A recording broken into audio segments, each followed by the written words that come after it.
desconfían de Él. Los pensamientos retorcidos apartan de Dios, y su poder puesto a prueba confunde a los insensatos. En efecto, la sabiduría no entra en alma artera, ni habita en cuerpo esclavo del pecado. Pues el Santo Espíritu Educador rehuye el engaño, se aleja de los pensamientos vacíos y se siente confundido ante el ataque de la injusticia. Gloria al Padre, y al Hijo, y al Espíritu Santo. Ahora en el principio y ahora siempre, por los siglos de los siglos. Amén. Espíritu Santo, fuente de luz, Ilumínanos. San Juan Bosco, Ruega por nosotros. en nombre del Padre, y del Hijo, y del Espíritu Santo. Amén.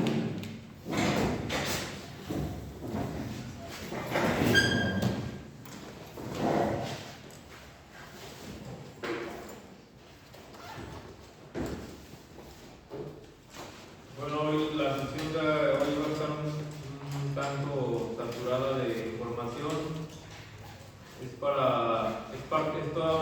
Todavía parte de la introducción, antes de entrar en materia. El primer libro que veremos es el de Proverbios. Es todavía parte de la introducción.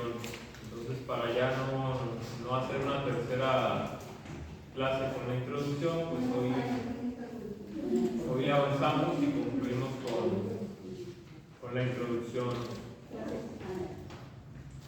Bien, recordando así brevemente, hablamos del término sabiduría, que se refiere más bien al ámbito de lo profano. No es lo mismo lo profano que lo pagano, pues. No es lo mismo. O sea, lo profano es cualquier cosa que hacemos que no tiene que ver con Dios, y no porque no creamos en Dios, ¿verdad? Sino porque son cosas que no se refieren a Dios, ¿verdad? Como barrer, trapear, son cosas, actividades profanas que todos hacemos. Bueno, nosotros todos hacemos, ¿verdad? Que todos hacen, pues, pero que no son religiosos tal cual. Y lo pagano es sí lo que no cree en Dios, no tiene que ver con Dios. Y decíamos también que hay coincidencia, ¿verdad? Vamos a encontrar coincidencia entre los relatos o los mitos orientales con algunos relatos bíblicos, que eso no nos impide, pues, a nosotros creer que es parte de la sabiduría de un pueblo y que también es inspirado por Dios, ¿verdad? La misma sabiduría, los mismos libros nos van a decir, pues nada nuevo hay bajo el sol, ¿verdad? Si fuera una idea totalmente novedosa, pues ¿de qué hablaríamos, no? O sea, el ser humano se comporta igual donde sea y como sea. Entonces no será raro encontrar coincidencias en historias, en cuentos y en demás. Entonces, no por ello pues no tendrá el mensaje. Hoy veremos un punto que nos va a ayudar un poco a entender esta parte. Y hablábamos también de que existía como una clase social que eran los sabios. Eran los sabios. Entonces, eran así ya personas identificadas que incluso pues no trabajaban, ¿no? El mismo pueblo pues veía la manera de sostenerles para que ellos se dedicaran a estudiar, a enseñar, a aconsejar a las personas. Entonces ya de alguna manera existía como esta parte de los sabios. De esto pues no creo que haya alguna pregunta o algo que la vez pasada no se habló pues de algo más.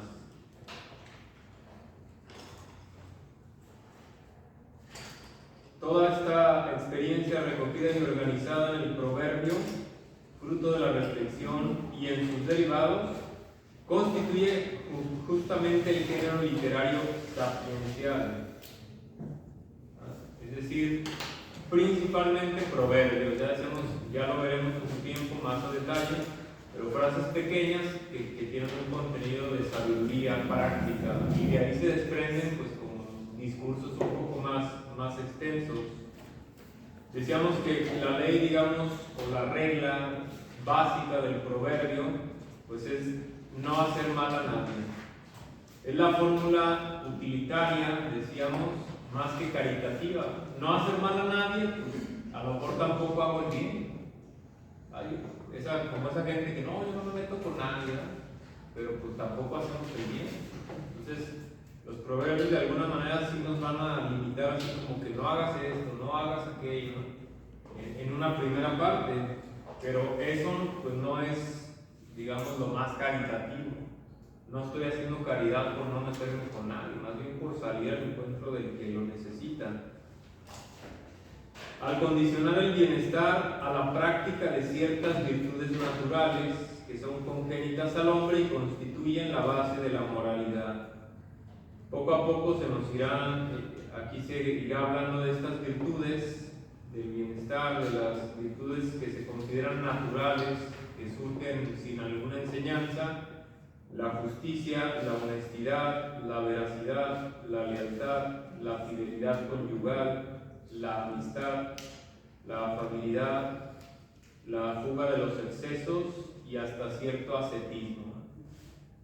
Es decir, como cierto sacrificio, cierta renuncia, cierta privación que nos ayuda de alguna manera a dominar la voluntad. Será el camino pues que nos propone la Escritura y que los mismos santos siempre han vivido. Y en la Escritura pues podemos hablar de muchos ejemplos, ¿no? Recordemos en el tiempo de los reyes, pues se mandaba hacer ayuno a todo el pueblo, ayunen todos. Y la gente sí lo hacía, no como en la cuaresma de ahora. Sí lo hacían pues, y era no nada más un beneficio de querer comprar a Dios, ayuno para que Dios nos cumpla esto, no, sino también el poder dominar nuestro carácter, nuestros malos hábitos. La sabiduría de Israel, vamos a hablar un poco de la sabiduría de Israel. Ya decíamos que se discute qué relación había entre la sabiduría del pueblo de Israel y la sabiduría de otros pueblos, de Egipto, de Babilonia, de estas tradiciones, pues. No sabemos qué tanta referencia puede haber, ¿verdad? Recordemos que antiguamente la mayoría o la manera ordinaria de transmitir la mayoría de los conocimientos era la tradición oral. Entonces, que este texto se escribió antes que aquello, pues sí, pero a lo mejor en la tradición oral aquellos tenían más tiempo, ¿no? Porque la gente, la mayoría no leía, ¿no? Todavía hace los 50, 60 de aquí en México, creo que la mayoría de la población era analfabeta. Entonces, la gente en aquellos tiempos, ya decíamos, entonces la mayoría de enseñanzas eran tradición oral. Entonces, no podemos estar seguros que quién dijo primero esta historia, pues quién sabe. Entonces, se cree, sí sabemos que hay una relación. Lo que sí, pues, se tiene claro es que, se tiene un poco más claro, es que parece ser que es de origen idumeo la tradición de Job, ¿verdad? Toda esa enseñanza del hombre que sufre, que es bueno, pero que sufre, ¿verdad? Esa reflexión acerca del sufrimiento en la persona buena, ¿verdad? Antes era que el que hace el bien le va bien, el que hace el mal le va mal, y Job, que era bueno, ¿por qué le fue mal, ¿verdad? La misma gente se preguntaba, y todavía hoy, oiga, pues yo vengo a misa, rezo, ayudo, y ¿por qué me pasa esto? Todavía, pues, es parte del problema del mal, así llamado. La sabiduría pagana, es decir, de estos pueblos, de estas regiones, de estos lugares, al entrar a formar parte del patrimonio de Israel, queda penetrada por el espíritu de su religión y purificada por su moral superior.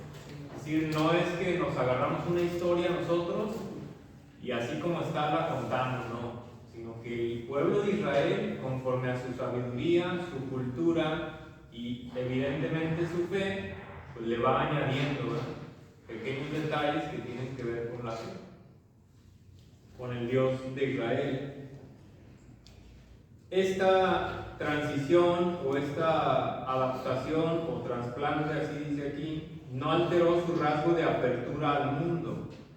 Los libros de la sabiduría se abren, pues, ya decíamos, son al principio, ¿verdad?, con esta palabra, son internacionales, como diciendo, no solamente valen para el judío, que vive la religión judía, que conoce al Dios verdadero, sino valen para todo el mundo. Entonces, porque el judío adaptó las historias, los mitos, las enseñanzas, a su cultura propia, a su vida, a su pueblo, pues se cerró, ¿no? No, esto nomás vale para nosotros, ¿verdad? Para los demás no. Los libros de la sabiduría siguen siendo, hablando en general para todo hombre. Notemos pues que los sabios no ponen en duda la relación a Dios de su humanismo, pues este tiene directamente un carácter religioso, es decir, la manera de vivir estas virtudes humanas, las relaciones humanas, son buenas y son agradables a Dios. No vamos a ver como que directamente Dios las mande como los mandamientos, pero sí son agradables o queridas por Dios. Y estos sabios de Israel hablarán de la divinidad en general y no de Yahvé del pueblo elegido. Entonces hablarán, por ejemplo, de que Dios te bendecirá por los tiempos, pero no va a decir el Dios de Israel, que es fuerte y poderoso, su diestra, te llevará al... No, o sea, va a decir así más. Será más común en los libros sapienciales encontrar así que se hable simplemente de Dios. Dios te recompensará, o Dios que es bueno te recompensará, pero no el Dios de Israel, el Dios de los ejércitos, el Dios de la ley, no, sino las expresiones serán más bien de Dios, así como un poco en ese término pues, más amplio, ¿no? Al sabio no le interesa el destino de un pueblo, sino del individuo. No sé si recuerdan la vez pasada que leímos algunos textos de la sabiduría, de Proverbios, de estos libros, pues no hablan tal cual de un pueblo, sino más bien del individuo, ¿verdad? Hijo, pórtate así, padre, sea amoroso, esposo, o sea, del individuo en concreto, no tanto de una comunidad o de un pueblo. Habrá algunos puntos en los que sí se habla del beneficio a la familia o la comunidad, pero principalmente va el llamado a lo personal. En cuanto a la historia del movimiento sapiencial en Israel, ya dijimos que empieza a crecer toda esta cultura de la sabiduría y los sabios. Los podemos sintetizar, resumir en algunos rasgos. Según la Biblia, este movimiento comenzó con Salomón. El Salomón que pide pues esta sabiduría y que se hace famoso por ser un sabio, pues como que ahí empieza todo, ¿no? O este carácter de que en el pueblo de Israel hay sabiduría, hay una sabiduría pues superior o grande. Esta tradición es digna de tenerse en cuenta por los vínculos de aquel rey con la corte, sobre la cual modeló él la suya, importando de ella escribas y funcionarios. Es decir, que Salomón pues, tenía un equipo ya, como de gente que se dedicaba a esto, no era nomás así de que, yo soy el número uno y todo lo que yo diga ya está bien, no, ya tenía como un consejo, pudiéramos decir, de gente que se dedicaba a la sabiduría, a la enseñanza, al estudio.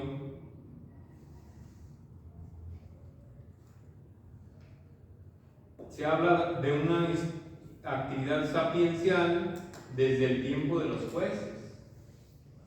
Ya en algunos textos pudiéramos como que entrever, no tan claramente como en los libros sapienciales, pero sí ya en los libros de los jueces.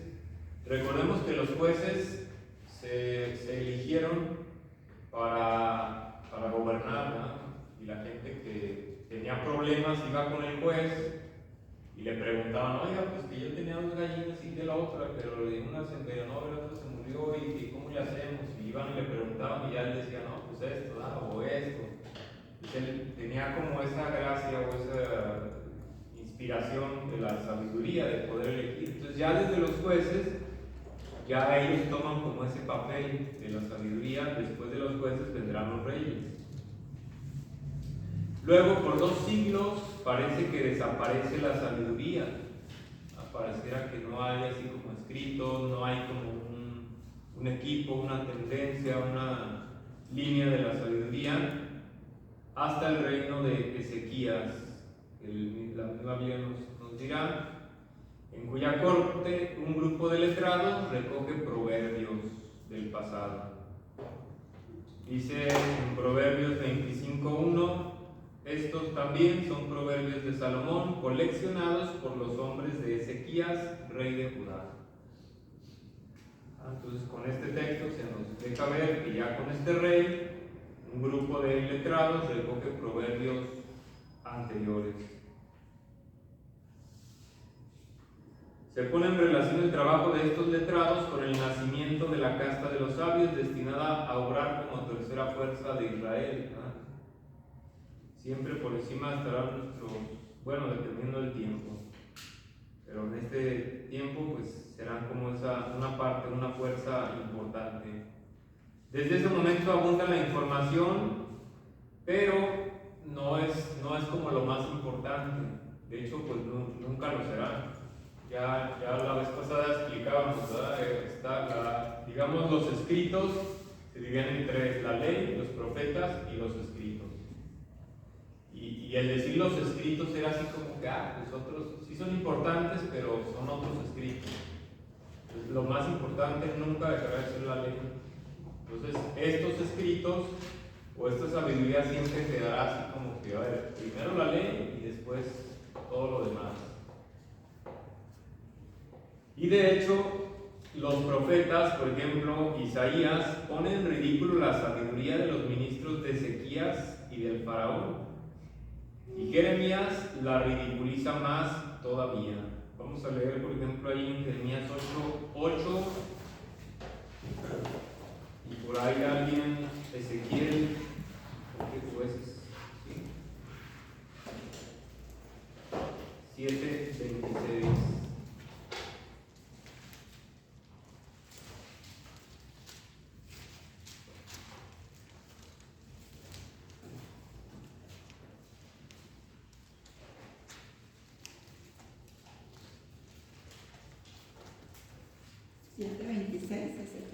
Ezequiel 7:26, Jeremías 8:8, siguiente.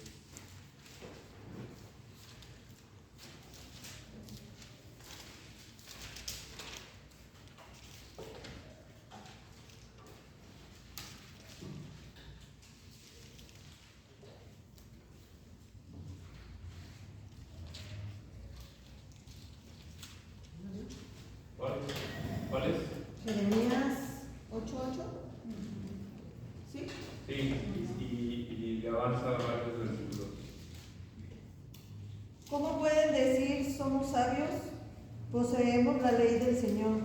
Si la pluma mentirosa de los escribas ha convertido esa ley en mentira, los sabios están confundidos, consternados y atrapados. Han rechazado la palabra del Señor. ¿Qué sabiduría les queda? Por eso daré a otros sus mujeres, sus campos a nuevos amos, porque desde el menor al mayor todos están ávidos de lucro. Bien, hasta ahí ya sí se entiende, ¿verdad? Cómo les tira fuerte, ¿verdad? Sí. Entonces, esos escribas, pues, que se han alejado de la ley y se han quedado en una falsa sabiduría o han lucrado, ¿verdad? La gente buscaba, iba a pedir consejo y pues les dejaba ahí una remuneración o a lo mejor cobraban, ¿verdad? Pues quién sabe. Y la otra, la de Ezequiel. Yo. Sí. Vendrá desgracia sobre desgracia, mala noticia sobre mala noticia. En vano pedirán visiones al profeta. El sacerdote no impartirá enseñanza, ni los ancianos darán consejo. A ver el versículo que sigue. El rey estará de duelo, el príncipe cubierto de tristeza. A la llegada del pueblo le temblarán las manos. Yo los trataré según su conducta y los juzgaré según sus obras, y reconocerán que yo soy el Señor. Bien. Ahí entonces va a haber así como un conflicto, ¿no?, entre ley y sabiduría. Si se fijan, ahí decía que los sabios callarán y serán juzgados por su comportamiento, como si la sabiduría pues los llevara a comportarse diferente de la ley. Entonces ya hay como esta división entre, y se va a dar este tema, este conflicto entre razón y la fe. Este conflicto de razón y fe no nada más aparecerá en la Sagrada Escritura. Este conflicto de razón y fe va a estar reflejado todavía hasta la Alta Edad Media. Todavía la Iglesia lo va a vivir, esta diferencia entre razón y fe. De hecho, pues quien dejará más clara esta doctrina, que se complementan, decía, es el Papa Juan Pablo II, con esta encíclica Fe y Razón, ¿verdad? Spiritus et Ratio, cuando dice que la fe y la razón son como dos alas, ¿verdad? de una misma ave. Entonces ambas se complementan y se necesitan, ¿verdad? No se puede volar con una sola. O sea, una fe sin razón pues sería una fe tonta, ¿no? Así como creo por creer ya, y la razón sin fe pues se queda muy limitada. Entonces, de esa manera habla el Papa, o con esta imagen habla el Papa Juan Pablo II. Entonces, pudiéramos decir, conflicto entre razón y fe, pues no nada más va a ser como bíblica del Antiguo Testamento, sino va a trascender, como digo, incluso hasta la Edad Media. Y hasta que venga pues la teología más personalista. No es que estos atacaran la sabiduría en cuanto tal, de la que ellos mismos se servían. Su ataque iba dirigido contra los ciegos traficantes que envilecían la política y la religión, convirtiéndolas en un negocio. Ya leíamos ahí pues en Jeremías 8:8, ahí ávidos de esas ganancias o riquezas. Y así permanece este conflicto grande hasta el exilio, cuando la gente importante fue llevada al exilio. Quedaron así como que los sencillos, los pobres. Y la reflexión en el exilio pues iba tornando que cómo Dios permitió que nos echaran de nuestra tierra y todo eso. La reflexión del exilio será en esa línea. En cambio, el Israel del tiempo de la restauración, es decir, cuando regresan del exilio y quieren levantar la cultura, el pueblo, la religión, nos sorprende con el asentimiento a la recepción y canonización entre tanto realizadas de la sabiduría antes tan atacada. Es decir, se va a recibir, se va a aceptar, incluso se va a poner más orden en la sabiduría del pueblo de Israel. Esta paradoja se explica por la crisis mental, el desastre nacional que vivían, ¿verdad? Necesitaban así como entender o tratar de entender pues, por qué pasan ciertas cosas. No nada más decir, pues es que Dios quiso o no quiso, ¿verdad? Pues hay cosas humanas que nos van conduciendo.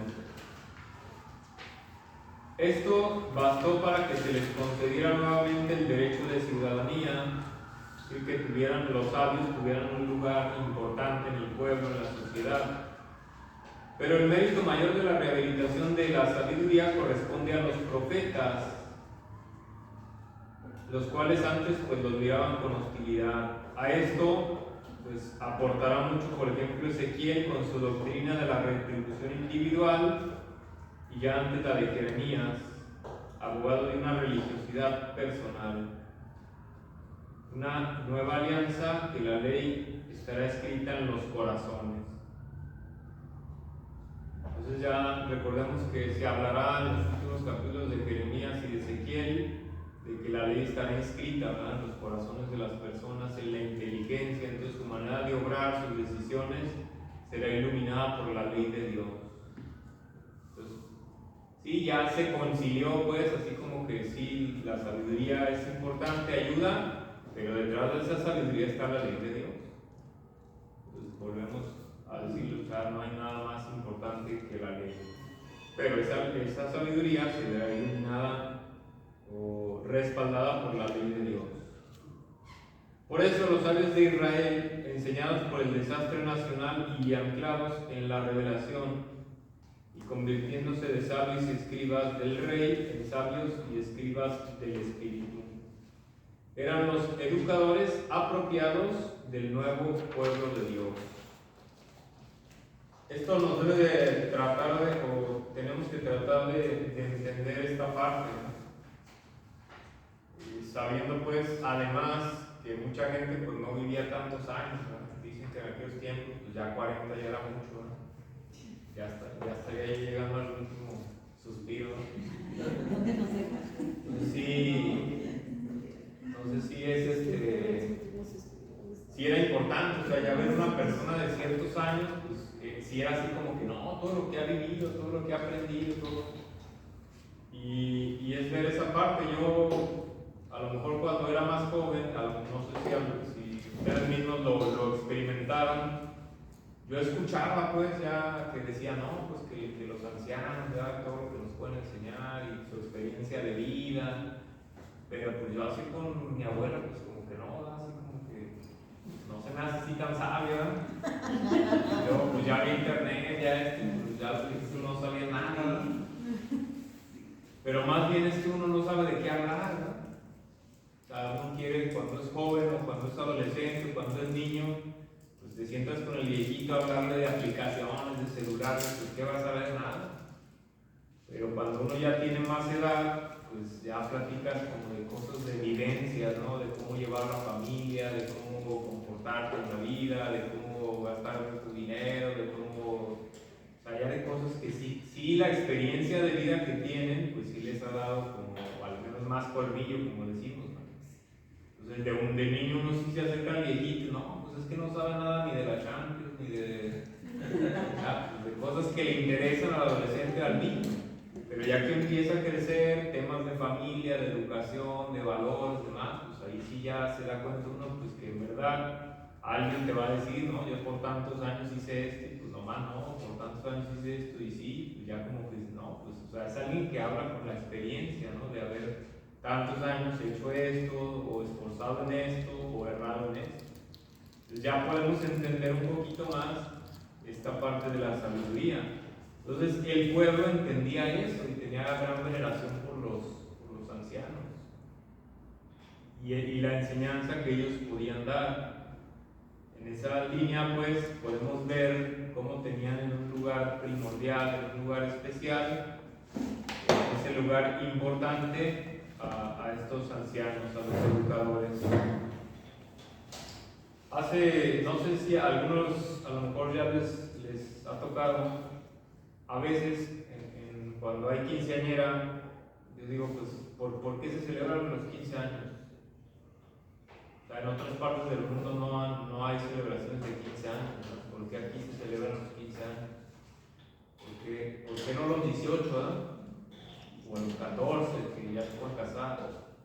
¿Por qué a los 15? O sea, ¿qué tiene que ver? ¿O por qué? ¿Quién eligió? O sea, ¿quién dijo a los 15? Y yo encontré un dato que dice en el libro que se llama Historia de Nueva España,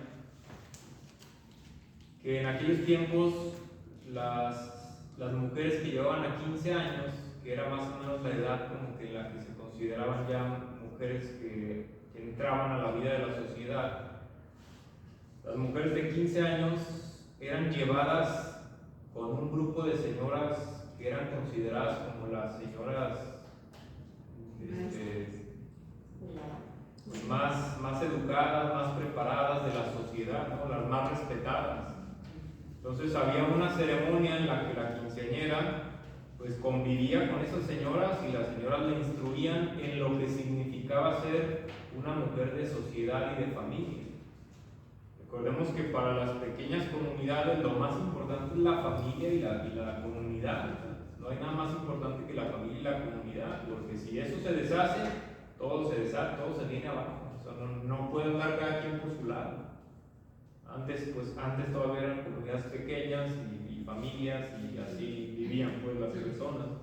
Entonces estas mujeres, pudiéramos decir sabias de la sociedad, le transmitían los valores a esta muchacha. ¿Qué significa ser una mujer de nuestro pueblo, con nuestra cultura, con nuestros valores, con qué cosas tiene que cumplir una mujer de nuestra comunidad para que nuestra comunidad no se deshaga, no se pierda? Entonces cuando llega la evangelización, y todas estas costumbres, pues digamos, de pequeñas comunidades, pasan a ser iluminadas por la fe, pues ¿quién te puede aconsejar mejor que la palabra de Dios? Entonces ahora la muchacha se acerca a la celebración a encomendarse a Dios, a pedir su bendición, a escuchar su mensaje, la palabra de Dios, y seguir en adelante, pues guiada por Dios, ¿no? Eso es lo que debería ser, ¿no? Pero pues, vemos que están bien tapadas las quinceañeras, ¿no?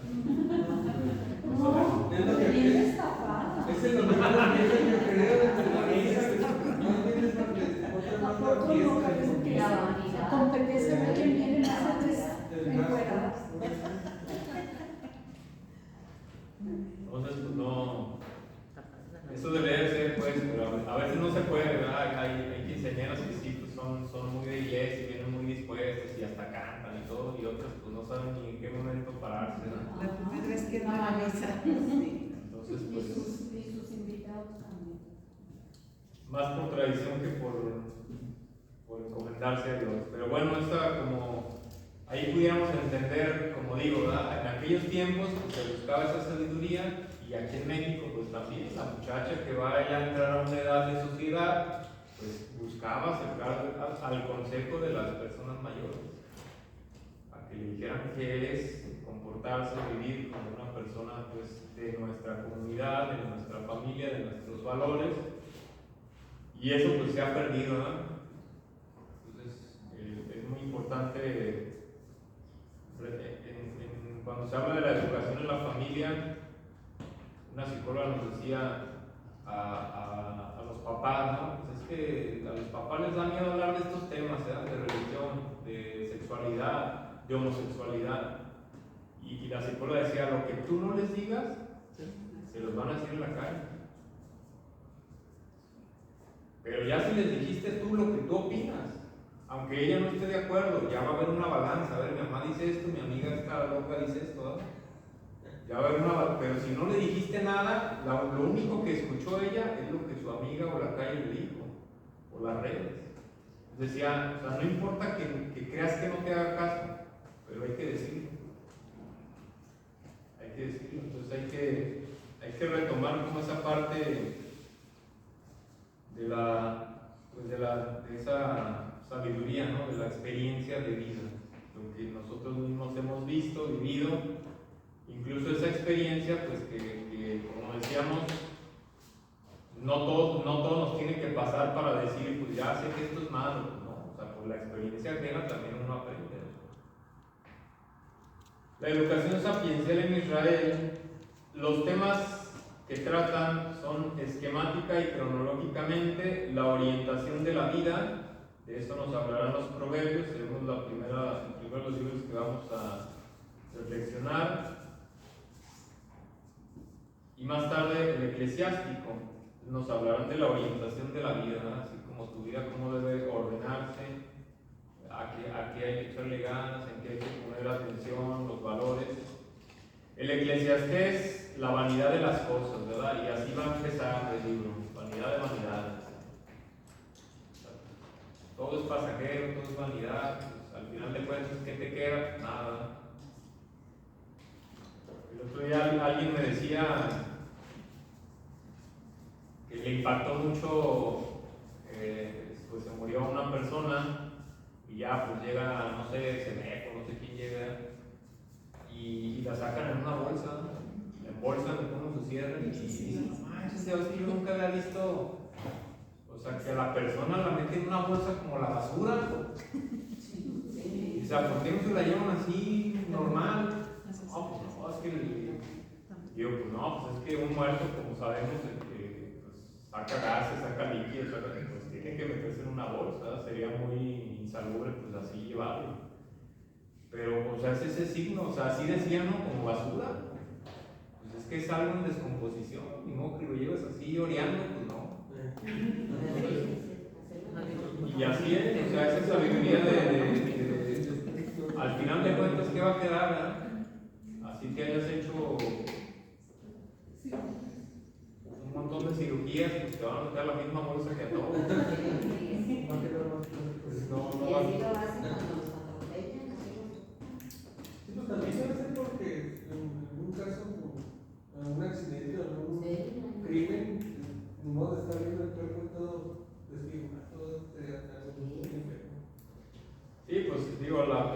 empieza todo eso, ¿no? A lo mejor yo lo he visto también en los animalitos, se mueren y tiran líquido por todos lados, ¿no?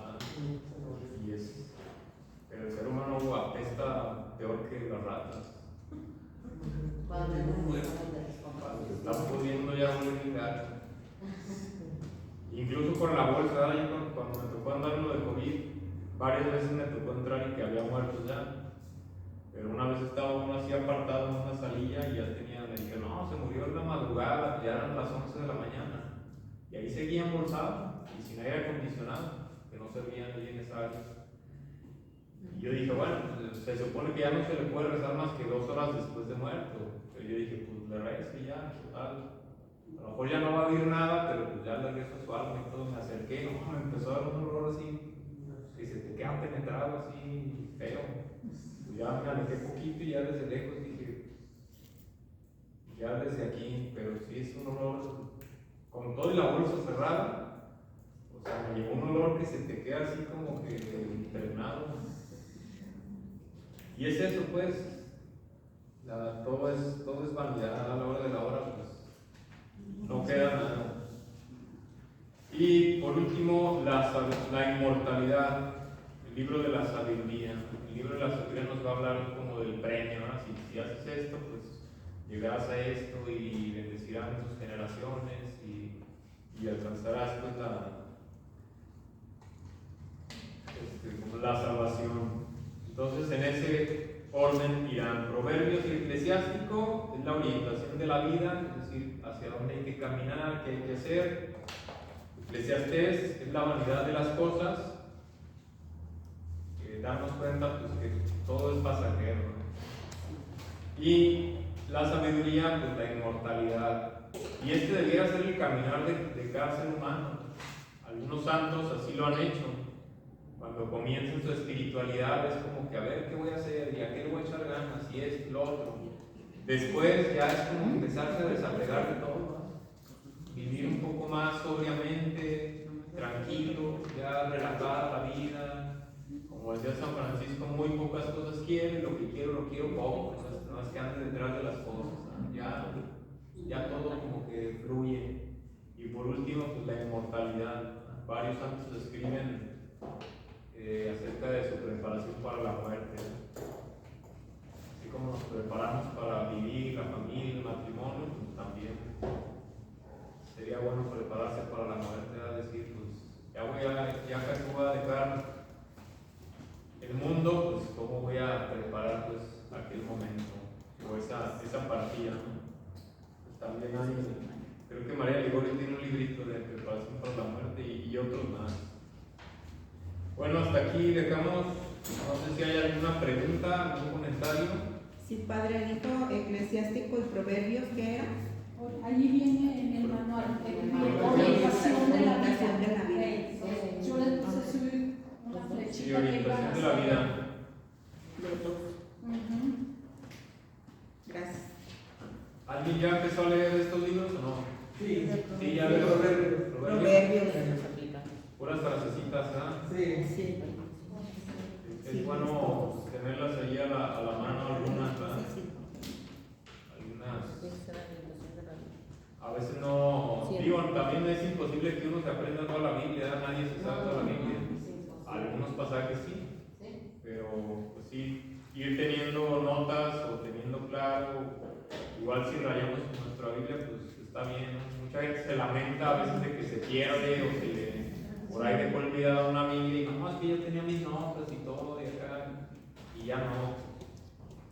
Entonces, pero es bueno pues ir teniendo, ir a lo mejor alguna frase que por ahí fue importante, irla teniendo durante días reflexionando y hacerla como parte de nuestra vida, de nuestro caminar. En una reunión de vicaría de los sacerdotes, no me acuerdo, era un tema creo que bíblico y comenzaron diciendo, a ver, pues cada quien diga una frase, ¿verdad?, que le ha ayudado en su vida o que le ha gustado de la Sagrada Escritura. Ya, pues cada quien decía una, ¿verdad? Pues no sé, yo soy pan de vida, o yo conozco a mis ovejas y ellas me siguen, y así cositas así, ¿verdad?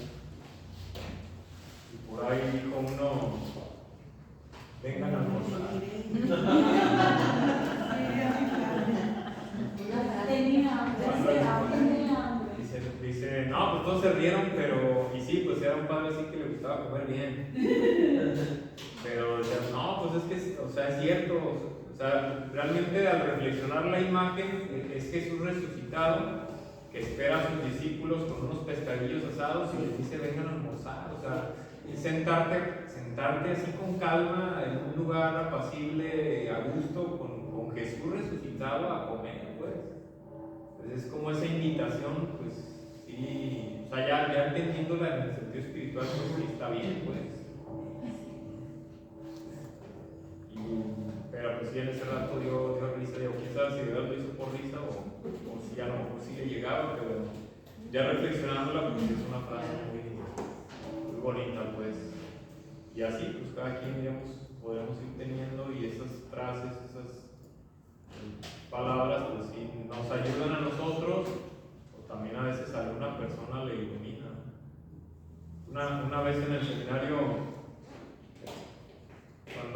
cuando me tocaba cuidar, bueno, no cuidar, pero estaba ahí como al frente de los niños del primero de prepa. Yo estaba en tercero de teología y vivía y dormía en el seminario menor con los del primero de prepa y iba a estudiar el mayor. Y había en las convivencias familiares, no me acuerdo si era bueno, hay varias al año, pues van las familias, ¿verdad? de los niños y pues papá, mamá, hermanos, hermanas. Y a veces me veían así saludando o platicando con alguien, o a veces platicando con alguna muchacha o algo, y no, ¿qué le dijo? ¿Y por qué estaban platicando? Y los morros así bien. Y yo, no, estaba evangelizando, así, no es cierto, me decían, a ver, ¿qué es evangelizar? Pues evangelizar. ¿Pero qué es evangelizar? ¿A poco les dice el evangelio? Dices. Y ya yo les decía, no, pues es que es iluminar tu realidad normal con la palabra de Dios. O sea, no es ponerte a leerle ahí, a ver, el evangelio según San Juan, no. Decir, a ver, pues no sé, yo tengo esta preocupación, pues en la Biblia dice que donde dos o más, ahí está Cristo, hagan oración, júntense dos. Es iluminar nuestra vida común con la palabra de Dios. Entonces, esa palabra que a ti te sirvió, que a ti te ayudó, que a ti te está iluminando hoy, que a lo mejor vas reflexionando, vas guardando, pues algún día te va a servir también para decírsela a alguien más. Y no es lo mismo el decir, pues yo opino esto, o yo te digo, échale ganas a esto, a que la Biblia dice esto, ¿no? Los proverbios. Sí tiene una fuerza, un empuje y un sentido muy diferente a la palabra de Dios. Incluso un padre que se dedica a María a veces a hacer liberaciones y esas cosas, contó una vez que fue a una casa que estaba infestada.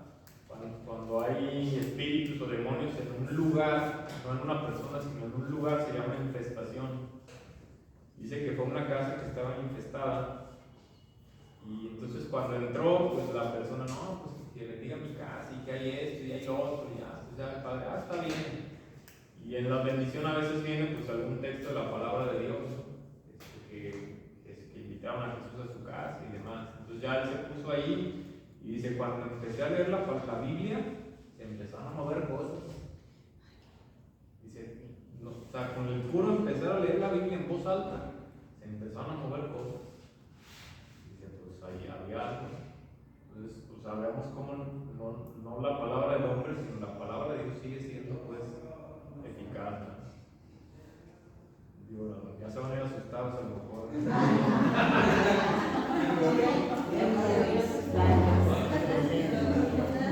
No, más bien para darle ese valor a la palabra.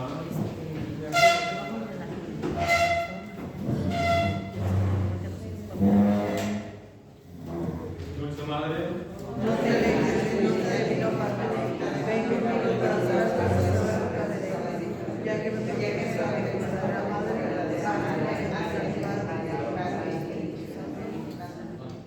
el Señor esté con ustedes. La bendición de Dios Todopoderoso, Padre, y Espíritu Santo, descienda sobre ustedes y permanezca siempre. Amén. Muy bien.